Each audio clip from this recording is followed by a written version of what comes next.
नमस्कार, गांव तक बिहार देख रहे हैं आप और मैं हूं सुबोध सिंह। बिहार विधानसभा चुनाव में अब कुछ ही महीने शेष रह गए हैं। ऐसे में दोनों ही बड़े गठबंधन एनडीए और महागठबंधन में सीट शेयरिंग के फॉर्मूले को अंतिम रूप दिया जा रहा है। एनडीए में तो सब कुछ तय हो गया है, लेकिन महागठबंधन में असली पेच फंस रहा है। एनडीए ने जो फॉर्मूला तय किया है उसमें बदलाव की अब मामूली गुंजाइश रह गई है। एनडीए के फॉर्मूले के मुताबिक विधानसभा चुनाव में सीटों का आवंटन लोकसभा चुनाव के प्रदर्शन के आधार पर किया जाएगा। एनडीए में 5 दल है: बीजेपी, जेडीयू, लोजपा रामविलास और उपेंद्र कुशवाहा की पार्टी के साथ जीतन राम मांझी की हम इसमें शामिल है। पांचों ही पार्टियों के बीच में सीट शेयरिंग जो है उसका क्या फॉर्मूला रहेगा ये फाइनल कर लिया गया है और इसके लिए लोकसभा चुनाव के प्रदर्शन को आधार बनाया गया है। बिहार में 243 विधानसभा की सीटें हैं। इसके तहत जो एनडीए में जो फॉर्मूला तय हुआ है उसके मुताबिक एक लोकसभा सीट पे, यानी अगर आपकी पार्टी की एक सांसद है तो विधानसभा चुनाव में आपको 7 सीटें दी जाएगी। इस आधार पे बीजेपी और जेडीयू के 12-12 सांसद हैं, यानी एक बीजेपी और जेडीयू को 84 सीटें चुनाव लड़ने के लिए दी जाएगी। इसके अलावे लोजपा रामविलास को के पास में 5 सीटें हैं, यानी लोजपा रामविलास को 35 सीटें ऑफर की गई है। उपेंद्र कुशवाहा की पार्टी का लोकसभा में 21 सदस्य नहीं है, लेकिन वो राज्यसभा के सांसद है और उनकी पार्टी एनडीए की अहम सहयोगी है, इसलिए उपेंद्र कुशवाहा की पार्टी को भी 7 सीटें ऑफर की गई है। जीतन राम मांझी हम पार्टी के इकलौते सांसद और केंद्रीय मंत्री हैं, उन्हें भी 7 सीटें ऑफर की गई है। अब इस तरह से कुल मिला के जो सीटों का आंकड़ा होता है वो बच जाता है आपको करीब 40 से ऊपर सीटें बच जाती हैं। अब इन 40 सीटों का बंटवारा कैसे होगा? असली पेच एनडीए में यही फंस रहा है। हालांकि जो बीजेपी के शीर्ष नेतृत्व है, जेडीयू के शीर्ष नेतृत्व है, उन दोनों पार्टियों का साफ दावा है कि हम 100 सीटों पर लड़ेंगे, लेकिन अंदरूनी जो पांचों दलों में सहमति बनी है उसके मुताबिक एक लोकसभा सीट अगर आपके पास में है तो विधानसभा की 7 सीटें आपको लड़ने के लिए दी जाएगी।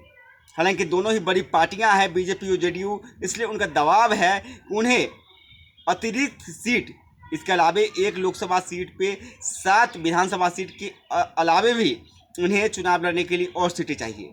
लोजपा रामविलास की भी मांग है कि वो 50 सीटों पर लड़ेंगे। हालांकि जो लोजपा के जो शीर्ष नेता है दबी जुबान में कह रहे हैं कि 40 से 43 सीट पर भी उन्हें मंजूर होगा। उपेंद्र कुशवाहा और जीतन राम मांझी की पार्टी का साफ कहना है कि जितना चिराग पासवान को सीटें दी जाएगी उससे कम उन्हें मंजूर नहीं है। उन्हें हक और हुकूक की लड़ाई लड़नी है, उन्हें अपने समाज को मजबूती प्रदान करनी है और इसके लिए विधानसभा में उनके अधिक से अधिक प्रतिनिधि चाहिए। इसलिए दोनों ही पार्टियां, जीतन मांझी तो सार्वजनिक रूप से बयानबाजी भी कर रहे हैं, वो कह रहे हैं कि 30 से कम सीटें मंजूर नहीं है। अगर 30 सीटें लड़ने के लिए दी जाएगी तो 20 सीटों पर उनकी जीत पक्की हो जाएगी। ऐसे में वो अपनी जो वोटर है उनकी आवाज़ को वो विधानसभा में मजबूती से उठा सकेंगे। हालांकि इतनी सीटें मिलने से तो रही, जीतन राम मांझी की कोशिश ये है कि 10 से अधिक सीटें, जो बताया जा रहा दावा किया जा रहा है, जीतन राम मांझी को जानने वाले लोग कह रहे हैं कि जीतन राम मांझी और उपेंद्र कुशवाहा को अगर 10 सीटें मिल जाती है तो संतुष्ट हो सकते हैं, लेकिन लोजपा रामविलास 35 सीटों पर मान जाएगा ऐसा लग नहीं रहा है। जानकार कह रहे हैं कि लोजपा रामविलास के नेता चिराग पासवान जान रहे हैं कि बिहार एनडीए में 2 ही मास लीडर हैं। एक है नीतीश कुमार, जो लगातार करीबन 20 सालों से बिहार के मुख्यमंत्री हैं और उन्होंने एक बड़ा वोट बैंक तैयार किया है। उनके पास में कुर्मी वोट बैंक है, इसके अलावा अति पिछड़ों का उन्हें सपोर्ट है, दलितों का उन्हें सपोर्ट मिलता रहा है, महिलाओं का अधिकांश हिस्सा उन्हें वोट करता रहा है। इसलिए वो मास लीडर अभी बने हुए हैं, उनकी उपयोगिता आज भी कायम है। आज भी उनको जब वो थके हुए लग रहे हैं, सार्वजनिक सभाओं में कमतर दिखते हैं, उनके भाषणों को सुने हुए लंबा दिन हो गया, बावजूद एनडीए उन्हें अपना लीडर बना रही है बिहार में, उनके नेतृत्व में चुनाव लड़ने की बातें कर रही है, तो कहीं ना कहीं ये साबित होता है कि नीतीश कुमार आज भी चुके नहीं हैं। उनके समर्थक जो है आज भी नीतीश कुमार के साथ जुड़े हुए हैं। यही वजह है कि उन्हें पांचों ही घटक दल, एनडीए के पांचों ही घटक दल उन्हें नेता मानने को तैयार है। और उसके बाद दूसरे कोई नेता है मास लीडर, इनके बिहार भर में स्वीकार्यता हो और किसी भी विधानसभा सीट में अपने बदौलत 20,000 वोट दिलाने की क्षमता रखता हो, तो है चिराग पासवान। चिराग पासवान दलितों के नेता माने जाते हैं। हालांकि उनकी युवाओं पर एक अच्छी पकड़ है, खास करके बिहार विजन की वजह से, Bihar first, Bihari first vision की वजह से चिराग पासवान के साथ युवाओं की एक बड़ी फौज जुड़ी है।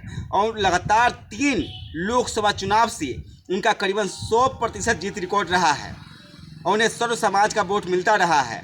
और चिराग पासवान ने अपनी उपयोगिता विधानसभा उपचुनावों में भी साबित की थी। तब एनडीए में नहीं रहते हुए एनडीए ने उन्हें मनाने की कोशिश की, उनको चिराग पासवान को बुलाया और अपने पक्ष में उनसे प्रचार करवाया, जिसका सकारात्मक रिजल्ट भी गोपालगंज, मोकामा आदि सीटों पर देखने को मिला था। कुरहनी सीट पर भी चिराग पासवान ने एनडीए के पक्ष में जनसभा की थी और रातों रात वहां का समीकरण बदल गया था और एनडीए को जीत हासिल हुई थी। इसलिए 2 ही लीडर है बिहार में एनडीए के पास में। एक है नीतीश कुमार, जो जिनके बारे में अब कहा जा रहा है कि उनका एक अंतिम विधानसभा चुनाव होगा।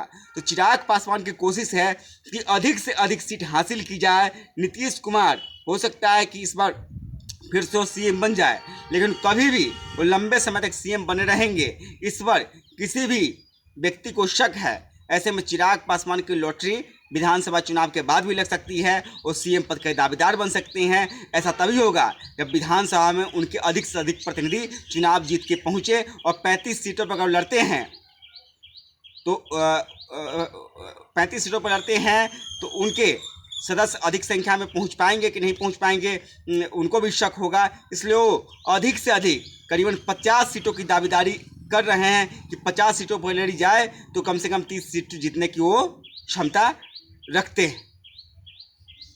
अब बात कर लेते हैं महागठबंधन की।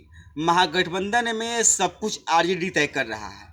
अभी तक सीट शेयरिंग को लेकर किसी भी घटक दल की आपस में बात नहीं हुई है। सिर्फ औपचारिक बैठक हुई है जिसमें अन्य मुद्दों पर चर्चा हुई है, लेकिन कौन सी पार्टी कितने सीटों पर चुनाव लड़ेगी ये अभी तक इस पर चर्चा भी नहीं हुई है। तमाम पार्टियों के जो प्रवक्ता है, तमाम पार्टियों के का मतलब है ये जो आरजेडी है और बीआईपी है मुकेश सहनी की, इसके अलावा कांग्रेस की तरफ से दावे किए जा रहे हैं, उनके प्रवक्ता दावे कर रहे हैं, लेकिन अभी किसी भी पार्टी को सीटें ऑफर नहीं हुई है। आरजेडी के बारे में कहा जा रहा है कि आरजेडी पिछली बार की तरह ही इस बार भी कम से कम 144 सीटों पर चुनाव लड़ना चाहता है। इसके और आरजेडी की तरफ से पिछली बार कांग्रेस को 70 सीटें ऑफर की गई थी, लेकिन इस बार मात्र 40 सीटें ऑफर की जा रही है। दावा किया जा रहा है आरजेडी की तरफ से कि मुकेश सहनी की पार्टी महागठबंधन के साथ जुड़ी है। मुकेश सहनी की पार्टी का मल्लाह वोट पे अच्छा खासा पकड़ है, इसलिए कांग्रेस के करीबन ही मुकेश सहनी की पार्टी को चुनाव लड़ने के लिए सीटें दी जाएगी। तो ऐसे में कांग्रेस को सीटें छोड़नी पड़ेगी। असली पेच महागठबंधन में फंस रहा है वाम पार्टियों के लिए। वाम पार्टियों ने पिछली बार 26 सीटों पर चुनाव लड़ा था, 16 सीटें, माफ़ कीजिएगा, वाम पार्टियों ने 29 सीटों पर चुनाव लड़ा था, 16 जीतने में कामयाब रहा था।